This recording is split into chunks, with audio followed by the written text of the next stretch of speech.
अल्हम्दुलिल्लाहि रब्बिल आलमीन वस्सलातु वस्सलामु अला सय्यिदिल मुरसलीन अम्मा बाद फ़अऊज़ु बिल्लाहि मिनश शैतानिर रजीम बिस्मिल्लाहिर रहमानिर रहीम अस्सलातु वस्सलामु अलैका या रसूलल्लाह व अला आलिका व अस्हाबिका या हबीबल्लाह अस्सलातु वस्सलामु अलैका या नबियल्लाह व अला आलिका व अस्हाबिका या नूरल्लाह। মাদানী চ্যানেলের দর্শকবৃন্দ, দুরূদ শরীফ পাঠ করার অগণিত ফজিলত এবং বরকত রয়েছে। রাসূল করিম সাল্লাল্লাহু তাআলা আলাইহি ওয়াসাল্লাম ইরশাদ করেন, যে ব্যক্তি আমার উপর একবার দুরূদ শরীফ পাঠ করবে আল্লাহ তাআলা তার উপর 10টি রহমত নাজিল করেন। সাল্লু আলাল হাবিব সাল্লাল্লাহু তাআলা আলা মুহাম্মদ সাল্লাল্লাহু তাআলা আলাইহি ওয়াসাল্লাম। মাদানী চ্যানেলের দর্শকবৃন্দ, উপস্থিত হয়েছি আত্মিক ব্যাধি অনুষ্ঠানে। আর আত্মিক ব্যাধি অনুষ্ঠানে আপনারা জানেন যে আমরা আত্মিক কোনো একটি রোগ মনোনয়ন করে আমরা আমাদের অনুষ্ঠানে সে সম্পর্কে আলোচনা করে থাকি। তো আজ আমরা একটি বিষয়, একটি আত্মিক ব্যাধি চয়ন করেছি, সেটা হচ্ছে তাহকিরে মাসাকিন। তো আমরা পর্যায়ক্রমে এই অনুষ্ঠানে যে তাহকিরে মাসাকিন শব্দটা কি, তার সংজ্ঞা কি, কুরআনে কারীমের মধ্যে আল্লাহ সুবহানাহু ওয়া তাআলা এ ব্যাপারে কি ঘোষণা দিয়েছেন, রাসূল করিম সাল্লাল্লাহু তাআলা সাল্লামের কি বাণী রয়েছে, সে সম্পর্কে আমরা আলোচনা করব। তো চলুন মাদানী চ্যানেলের দর্শকবৃন্দ, দেরি না করে আমরা শুরু করি। তাহকিরে মাসাকিন এই শব্দের সংজ্ঞাটা কি? তাহকিরে মাসাকিন অর্থাৎ দরিদ্র এবং মিসকিনদেরকে ঘৃণার চোখে দেখা। হ্যাঁ মাদানী চ্যানেলের দর্শকবৃন্দ, আমাদের সমাজে দেখা হয় দরিদ্র এবং মিসকিনদেরকে ঘৃণার চোখে দেখা হয়। দরিদ্র এবং মিসকিনদেরকে যে ঘৃণার চোখে দেখা হয়, সেটা যদি দারিদ্রতার কারণে যদি হয়, তাহলে সেটাকে তাহকিরে মাসাকিন বলা হয়। আল্লাহ সুবহানাহু ওয়া তাআলা কুরআনে কারীমের মধ্যে এ ব্যাপারে দিক নির্দেশনা দিয়েছেন।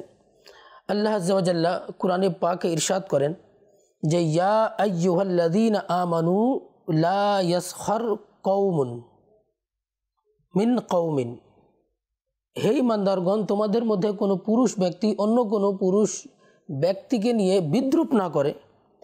আসা আন ইয়াকুনু খায়রাম মিনহুম, হতে পারে যাদেরকে নিয়ে বিদ্রূপ করা হচ্ছে তারা ওই বিদ্রূপকারীদের চেয়ে উত্তম। ওয়ালা নিসাউম মিন নিসাইন, এবং নারীরাও অন্য নারীদেরকে নিয়ে যেন বিদ্রূপ না করে। আসা আন ইয়াকুন্না খায়রাম মিনহুন, হতে পারে ওই বিদ্রূপকারী নারীদের চেয়ে, যাদেরকে নিয়ে বিদ্রূপ করা হচ্ছে ওই সকল নারীরা তাদের চেয়ে উত্তম। ওয়ালা তালমিজু আনফুসাকুম, এবং আল্লাহ সুবহানাহু ওয়া তাআলা বলছেন, তোমরা একে অপরকে কটাক্ষ করো না।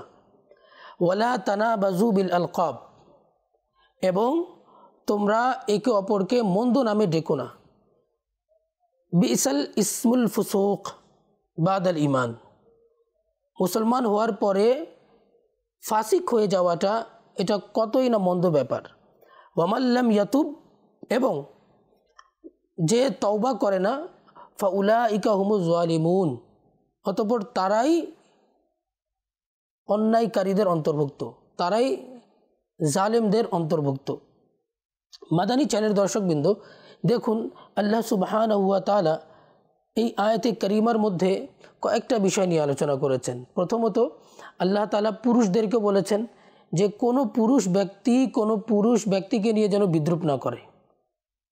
কিন্তু এখন যদি আমরা দেখি মাদানী চ্যানেলের দর্শকবৃন্দ, তো আমাদের সমাজের মধ্যে একে অপরকে নিয়ে কটাক্ষ করা হচ্ছে কি না?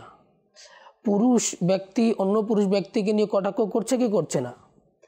দেখা যায় রাস্তার পাশ দিয়ে একজন লম্বা মানুষ চলে গেল, 4-5 জন পুরুষ দাঁড়িয়ে তাকে নিয়ে ঠাট্টা করছে, ওই যে লম্বু যাচ্ছে।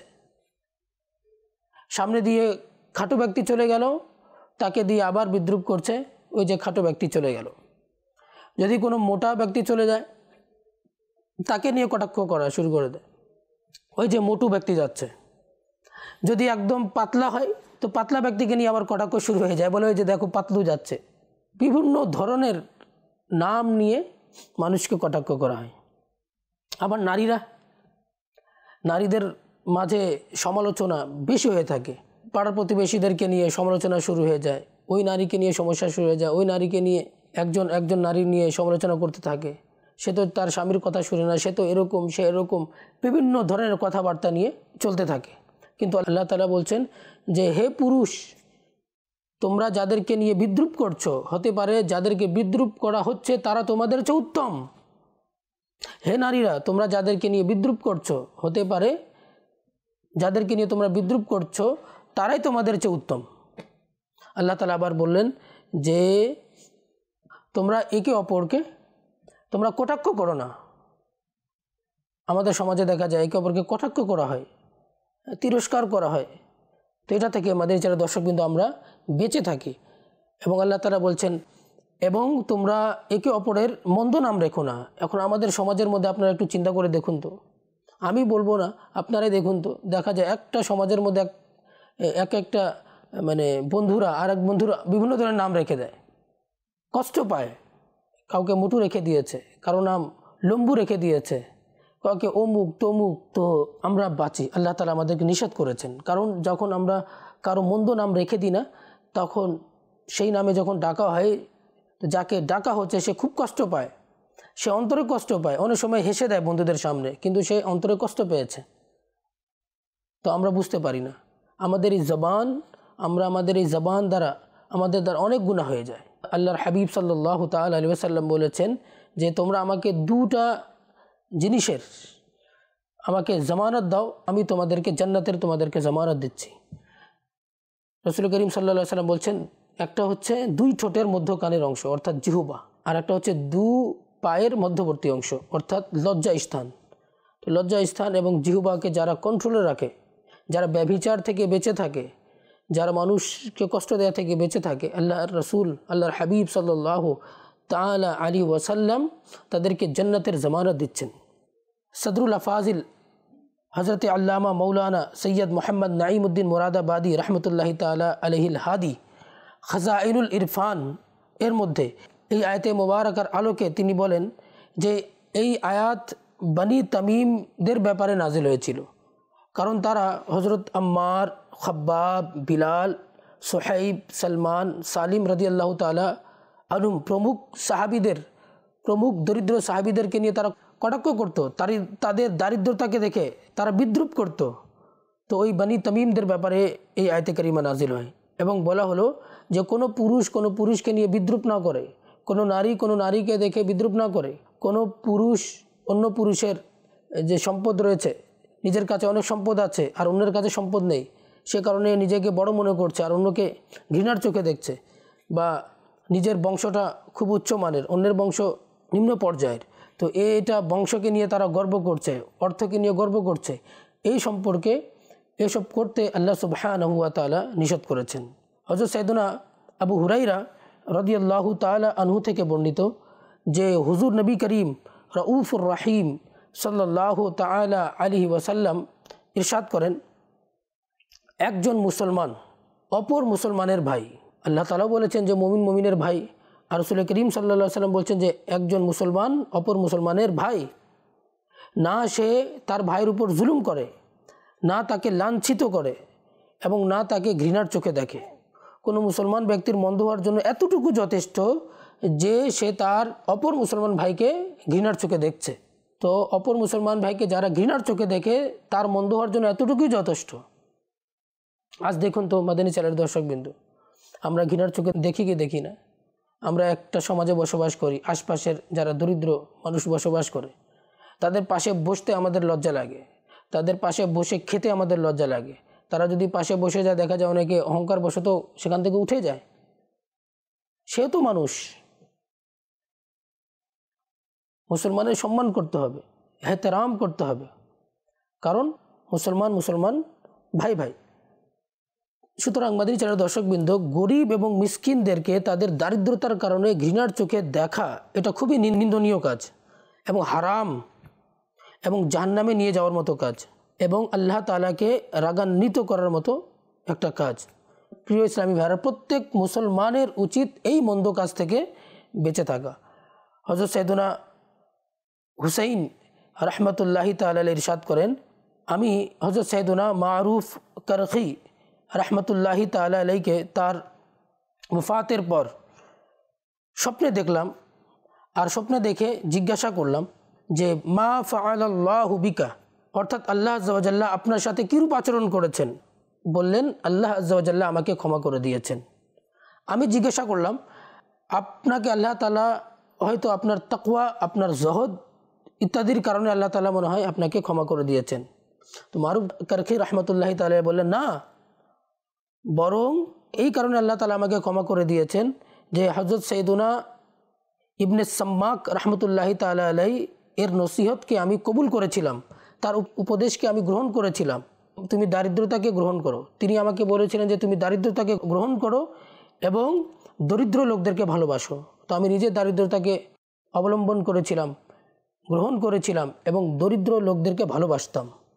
তো গরিব লোকদেরকে ভালোবাসার কারণে আল্লাহ তাআলা আমাকে ক্ষমা করে দিয়েছেন। আল্লাহু আকবার। মাদানী চ্যানেলের দর্শকবৃন্দ, আসলেই দেখুন মারুফ করখি রহমতুল্লাহি তাআলা আলাইহি তিনি কত বড় আল্লাহর ওলি ছিলেন, ইবাদত গুজার ছিলেন, মুত্তাকি ছিলেন, পরহেজগার ছিলেন, নামাজি ছিলেন, তাসবিহ তাহলিল পাঠ করতেন, কিন্তু আল্লাহ এইগুলো সব ইবাদত এক পাশে আর দরিদ্রদেরকে ভালোবাসা এক পাশে। আল্লাহ তাআলার কাছে জানি না কোন আমলটা আল্লাহ তাআলা পছন্দ করেন। মারুফ করখি রহমতুল্লাহি তাআলা আলাইহির এই আমলটা যে তিনি দরিদ্রদেরকে ভালোবাসতেন। মাদানী চ্যানেলের দর্শকবৃন্দ, আসলে দরিদ্রদেরকে ভালোবাসা উচিত, কিন্তু আমাদের সমাজে অনেকে কাজ করতে চায় না। আল্লাহ তাআলা সব কিছু সালামত রেখেছেন, হাত আছে, পা আছে, চোখ আছে, ঠোঁট আছে, সব কিছু আছে, শরীরে শক্তি আছে, কিন্তু কাজ করতে চায় না, মানুষের কাছে হাত পাতে। এখন ইদানিং সমাজে দেখা যায় যে যেখানে মেইন মার্কেট, যেখানে ভিড় লেগে থাকে, সেখানেই ওই ফকিররা দাঁড়ায় থাকে। সব কিছু ঠিক আছে, হাত পা, যখনই মানুষ কোনো কিছু ক্রয় করেছে আর সেটার মূল্য আদায় করার জন্য টাকা বের করছে, ঠিক সেই মুহূর্তে টাকার নিচে নিজের হাতকে বাড়িয়ে দেয়। এখন যিনি ক্রয় করছেন বাধ্য হয়ে কী করে, 10 টাকা 20 টাকা হাতে দিয়ে দেয়। তো কেন এরকম? যারা এরকম কাজ করছে তাদের ব্যাপারে বলছি, তো আপনারা কাজ করছেন না কেন? পৃথিবীতে কাজের অভাব নেই, কাজ করুন, পরিশ্রম করে উপার্জন করুন। মানুষ যখন হালাল উপার্জন করে আর হালাল উপার্জন করার সেই খাবারটা যখন সে গ্রহণ করে, খাবার গ্রহণ করার সাথে সাথে তার অতীত জীবনের গুনাহ আল্লাহ তাআলা ক্ষমা করে দিয়ে থাকেন। তো আল্লাহ তাআলা আমাদেরকে বুঝার তৌফিক দান করুক। একবার রাসূল করিম সাল্লাল্লাহু তাআলা আলাইহি ওয়াসাল্লামের কাছে একজন যুবক আসলো, আর সে এসে ভিক্ষা চাইছে রাসূল করিম সাল্লাল্লাহু তাআলা আলাইহি ওয়াসাল্লামের কাছে। তো রাসূল করিম সাল্লাল্লাহু আলাইহি ওয়াসাল্লাম তাকে বললেন যে তুমি ভিক্ষা কেন চাইছো? রাসূল করিম সাল্লাল্লাহু আলাইহি ওয়াসাল্লাম বললেন যে তোমার বাসায় কি আছে? সে বলল যে আমার বাসায় অমুক জিনিস আছে বা কম্বল আছে। রাসূল করিম সাল্লাল্লাহু আলাইহি ওয়াসাল্লাম বললেন যাও ওটা নিয়ে এসো। তো কম্বল আনা হলো। আনার পরে রাসূল করিম সাল্লাল্লাহু আলাইহি ওয়াসাল্লাম বললেন যে এই কম্বল কে কিনবে? তো সাহাবা কেরামের মধ্য থেকে কোনো একজন 2 দিরহামে ওই চাদরটা কিনে ফেললেন। আর রাসূল করিম সাল্লাল্লাহু আলাইহি ওয়াসাল্লাম ওই যুবকটিকে বললেন যে এই 1 দিরহাম দিয়ে তুমি কুড়াল ক্রয় করো, আর 1 দিরহাম দিয়ে তুমি তোমার পরিবারের যে খরচাদি আছে সেটা নিয়ে বাসায় চলে যাও। আর রাসূল করিম সাল্লাল্লাহু আলাইহি ওয়াসাল্লাম বললেন যে এই কুড়ালটা নিয়ে যাও, এটাতে ওই হাতল লাগিয়ে দাও, আর 15 দিন পর্যন্ত তুমি জঙ্গলে গিয়ে কাটো আর সেটা বিক্রি করো, আর 15 দিন পর্যন্ত তুমি আমার সাথে সাক্ষাৎ করবে না। 15 দিন পর যখন হয়ে যাবে তারপর তুমি আমার কাছে চলে এসো। তো আল্লাহু আকবার, রাহমাতুল্লিল আলামিন তার জন্য এমন ব্যবস্থা করে দিলেন, তার রিজিকের এমন ব্যবস্থা করে দিলেন। 15 দিনের পরে ওই দরিদ্র লোকটি আসলো, সে আবার জঙ্গলে চলে গিয়ে সেখানে কাঠ কাটলো, আবার সেই কাঠগুলো প্রত্যেকদিন বিক্রি করত। তো 15 দিন পরে রাসূল করিম সাল্লাল্লাহু আলাইহি ওয়াসাল্লামের দরবারে আসলো, এসে উপস্থিত হলো, আর তার কাছে তখন 15 দিরহাম ছিল। আল্লাহু আকবার। রাসূল করিম সাল্লাল্লাহু আলাইহি সাল্লামকে সে বলল যে আমার দারিদ্রতা শেষ হয়ে গেছে, আলহামদুলিল্লাহ। তো মাদানী চ্যানেলের দর্শকবৃন্দ, রাসূল করিম সাল্লাল্লাহু আলাইহি সাল্লামও আমাদেরকে শিক্ষা দিয়েছেন যে পরিশ্রমের মাধ্যমে টাকা উপার্জন করতে। এই ভিক্ষাবৃত্তি আল্লাহ তাআলা পছন্দ করেন না। যারা ভিক্ষা চায় কিয়ামতের দিন তাদের চেহারার মধ্যে মাংস থাকবে না। আল্লাহু আকবার। তো আল্লাহকে ভয় করুন যে কিয়ামতের দিন এমন অবস্থায় উঠতে চান যে মুখের মধ্যে কোনো কিছু মাংস কিছু থাকবে না। আল্লাহ তাআলা যেন আমাদেরকে এই ভিক্ষাবৃত্তি থেকে বেঁচে থাকার তৌফিক দান করুক। আর যেহেতু আমাদের আজকের টপিকটা ছিল যে দরিদ্র মানুষদেরকে যেন ঘৃণা না করা হয়, তো যারা অহংকার বশত মানুষকে ঘৃণা করে তাদের ব্যাপারে তাদের উচিত সেগুলো থেকে বেঁচে থাকা। আর এটা বাঁচার কিছু উপায় আছে, আর এর কিছু কারণও আছে। তো আমরা কিছু কারণও শুনবো আর বাঁচার উপায়ও শুনবো। তো দরিদ্রদেরকে ঘৃণা করার একটা কারণ হচ্ছে অহংকার, দাম্ভিকতা। মনের মধ্যে এমন জিনিস চলে আসা যে দরিদ্র মানুষকে দেখলে তার কাছে সেগুলো পোকামাকড়ের মতো মনে হয়। তো এর চিকিৎসা হচ্ছে যে বান্দা যেন নিজের নফসের মুহাসাবা করে, নিজের নফসকে নিয়ে চিন্তা করে। আর এটা চিন্তা করে যদি আজকে আল্লাহ তাআলা যদি তার জায়গায় যদি আমাকে রেখে দিতেন আর তাকে যদি আমার জায়গায় রেখে দিতেন তাহলে কি হতো। আল্লাহ তাআলা আমাকে যে ধন দৌলত দান করেছেন সেটা আল্লাহ তাআলার দান। আল্লাহ তাআলা যদি না দিতেন তাহলে আমার কাছে ধন দৌলত থাকতো না। আল্লাহ তাআলা চাইলে ওই দরিদ্র লোককে ধন দৌলত দিতে পারতেন। আর আমার এই অহংকারের কারণে আল্লাহ তাআলা না করুক, আমাকে আবার যদি দারিদ্রতার মধ্যে যদি পরীক্ষায় ফেলে দেন তাহলে আমার কি অবস্থা হবে। তো এই ধরনের যদি চিন্তা চেতনা যদি আমরা রাখি তাহলে আমরা তাহকিরে মাসাকিনের মতো গুনাহ থেকে আমরা বাঁচতে সক্ষম হব। দ্বিতীয় নম্বর কারণটা হচ্ছে যে জুলুম করা। গরিব এবং মিসকিনরা তাদের দারিদ্রতার কারণে খুবই দুর্বল হয়ে থাকে, তাদের শরীরে শক্তি সেরকম থাকে না, যার কারণে অন্যরা তাদের প্রতি জুলুম করে আর তাদেরকে কটাক্ষ করা হয়। তারা ব্যাস সমাজের মধ্যে সহ্য করতে থাকে, তাদের প্রতিবাদ করারও কোনো শক্তি থাকে না। তো এর চিকিৎসা হচ্ছে বান্দা যেন জুলুম অন্যায় অত্যাচার করা থেকে যেন সে বেঁচে থাকে আর আল্লাহকে যেন ভয় করে। আল্লাহ তাআলা কুরআনে কারীমের মধ্যে বলেছেন, ইন্না বাতশা রাব্বিকা লাশাদীদ, নিশ্চয়ই আল্লাহ তাআলার পাকড়াও অনেক কঠিন। আর এটা মনে রাখবেন যে মজলুম ব্যক্তির দোয়া কবুল হয়, মজলুম ব্যক্তির বদদোয়া কবুল হয়। আপনি যার প্রতি জুলুম করছেন সে যদি বদদোয়া করে দেয় আর আল্লাহ তাআলা যদি কবুল করে নেয় তাহলে আপনার কি অবস্থা হবে। আল্লাহ তাআলা যেন আমাদেরকে বাঁচার তৌফিক দান করুন। তৃতীয় নম্বর হচ্ছে যে এর কারণটা হচ্ছে তাহকিরে মাসাকিনের তৃতীয় নম্বর কারণ হচ্ছে দারিদ্রতাকে মানুষ দোষ মনে করে, অসহায়ত্ব মনে করে গরিব লোকদেরকে মানুষ কটাক্ষ করে, তিরস্কার করে। বরঞ্চ এমন ব্যক্তিদের সাথে তারা সম্পর্ক বজায় রাখতেও তারা কি নিজেদেরকে লজ্জা মনে করে। এর চিকিৎসা হচ্ছে যে বান্দা যেন এই মাদানী জেহেন বানায় যে গরিব মিসকিন হওয়াটা এটা কোনো দোষ নয়, বরং এটা তো আল্লাহ তাআলার ইচ্ছা, এটা আল্লাহ তাআলার পক্ষ থেকে। আর মনে রাখবেন মাদানী চ্যানেল দর্শকবৃন্দ, এই গরিবরা ধনী ব্যক্তিদের চেয়ে 500 বছর আগে তারা জান্নাতে চলে যাবে। সুতরাং দরিদ্রদের সাথে ভালো আচরণ করুন। আর তাহকিরে মাসাকিনের চতুর্থ নম্বর কারণ হচ্ছে বিলাসিতায় অভ্যস্ত হয়ে যাওয়া। অনেক মানুষ আছে সারাটা জীবন তারা বাবার সম্পত্তি থেকে প্রপার্টি পেয়েছে আর সব সময় তারা বিলাসিতা জীবন কাটিয়েছে, যার কারণে তারা কোনোদিন মানে দরিদ্রদের যে মনে যে কেমন কষ্ট রয়েছে, ক্ষুধার যে কি জ্বালা, ক্ষুধার্ত থাকার কি জ্বালা, কি কষ্ট দরিদ্ররা বুঝে, পেরেশানিতে ভোগার যে কি অবস্থা হয় সেটা দরিদ্ররা বুঝে। তো যারা বিলাসিতায় জীবনযাপন করছে, যারা কোনোদিন কষ্ট পায় নাই, তারা এসি রুমে বসবাস করে, হ্যাঁ, পিৎজা বার্গার খাচ্ছে, তারা কিভাবে দরিদ্রদের কষ্ট বুঝবে। তো এই সবসময় বিলাসিতায় জীবনযাপন করতে করতে তাদের মনে এটা কোনোদিন অনুভূতিও সৃষ্টি হয় না যে আমরা যে গরিবের সাথে গরিবদেরকে লাঞ্ছিত করছি, তাদেরকে তিরস্কার করছি, তাদের সাথে খারাপ আচরণ করছি, সেটার অনুভূতি থাকে না। এই অনুভূতি না থাকার কারণে তারা মানুষের সাথে কী করে, খারাপ আচরণ করে। তো এর চিকিৎসা হচ্ছে আল্লাহ তাআলার নিয়ামতকে প্রকাশ করার সাথে সাথে সাদামাটা জীবনযাপন করুন। আর মাঝে মধ্যে রোজা রাখারও চেষ্টা করুন। যখন রোজা রাখবেন তখন ক্ষুধার জ্বালা বুঝবেন। আর যে গরিবরা যখন না খেয়ে থাকে তাদের কেমন কষ্ট লাগে, তো আল্লাহ তাআলা আমাদেরকে তখন আল্লাহ তাআলা আমাদের অন্তরের মধ্যে তাকওয়া সৃষ্টি করবেন। রোজা রাখলে শুধু এটার জন্য না, রোজা রাখলে রুহানিয়াত সৃষ্টি হয়, আল্লাহ তাআলার প্রতি ভয় সৃষ্টি হয়। আল্লাহ তাআলা যেন আমাদেরকে বেশি থেকে বেশি ইবাদত করার তৌফিক দান করুক। মানুষের প্রতি কোনো দিন মাদানী দর্শকবৃন্দ ঘৃণার চোখে দেখবেন না। দুনিয়ার বড় বড় বাদশাহ যারা অহংকারী ছিল, ফিরাউন ছিল, নমরুদ ছিল, দেখুন না তাদের কি অবস্থা হয়েছে। কারুন ছিল, হামান ছিল, এরা শেষ হয়ে গেছে, তারা লাপাত্তা হয়ে গেছে, তাদের নাম নিশানা নেই।